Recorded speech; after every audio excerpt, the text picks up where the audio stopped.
Hi, how are you today? In this video, we're going to talk about 3 things I wish I knew sooner in life.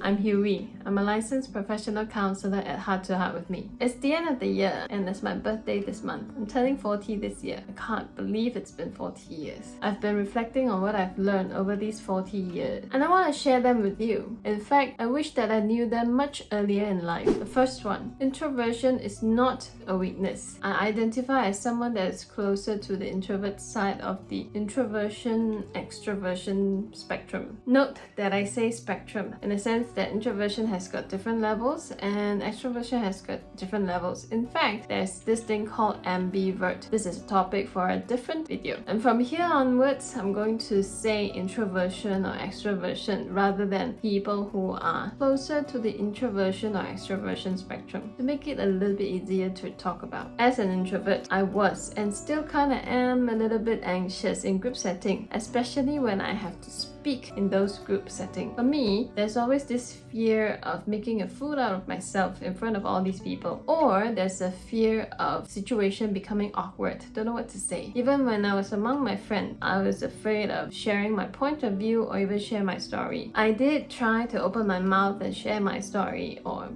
speak my point of view, but the moment when everybody's attention is on me, when their eyes are looking at me, I felt this intense anxiety and freeze. In my head, I was already thinking this is going to suck so bad, and because I believed that, I didn't give my all in telling the story the best way possible. In fact, I rushed things through. Because I rushed things through, I stumbled upon my words. At that point of time, all I could think of was, I want this attention on me to be over. Why did I open my big mouth? Although none of my friends told me that I suck, it's something that I have in my mind for a very long time. So 2 things happened here. Number 1, confirmation bias. Confirmation bias is the tendency to seek out or interpret information that supports and confirm our pre-existing belief. As a result, we tend to ignore those information that contradicts our belief. So in the example, because I believe that I would suck, therefore I look for details that prove that I truly suck. And the second thing that happened there was spotlight effect. This is a phenomenon where we tend to overestimate just how much other people notice our appearance or a behavior. So in the example that I gave you earlier, nobody cares whether I tell a good story or not but me. And because I care so much about it, I put so much pressure on myself, which in turn made me so anxious, which then affect my ability to stay calm and tell my story. So it's only when I came across this book, Quiet by Susan Cain, that I learned that introversion is not a weakness, it's just another personality trait. As much as I admire people who are charismatic and has this great ability to speak to big crowds, I learned that I am not any less because of my introversion. In fact, people who are introverts usually have strengths that are different from people who are extroverts. Introverts are usually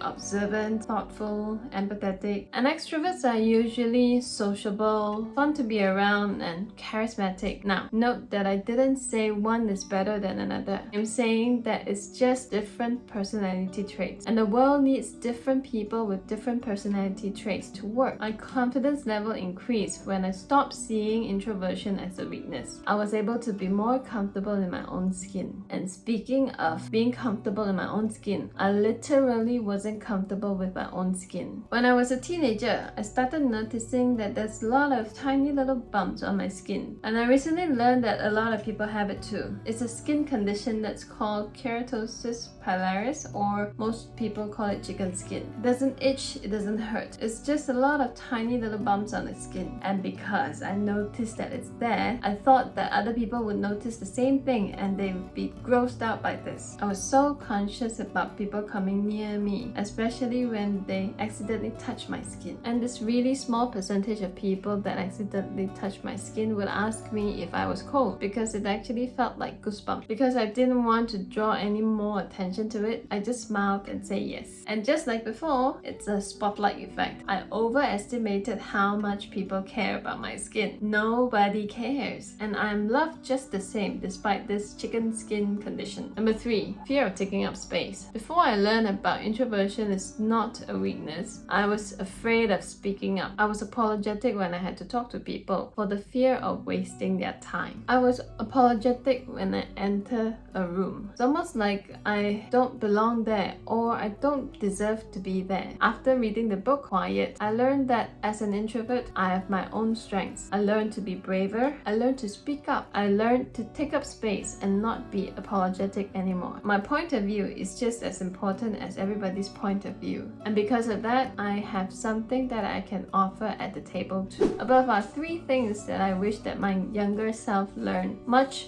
sooner. What's yours? What is it that you wish your younger self know? If you find this information helpful, give us a like and subscribe. You are encouraged to use the information in this video to improve your mental health. However, this is not a substitute for professional help.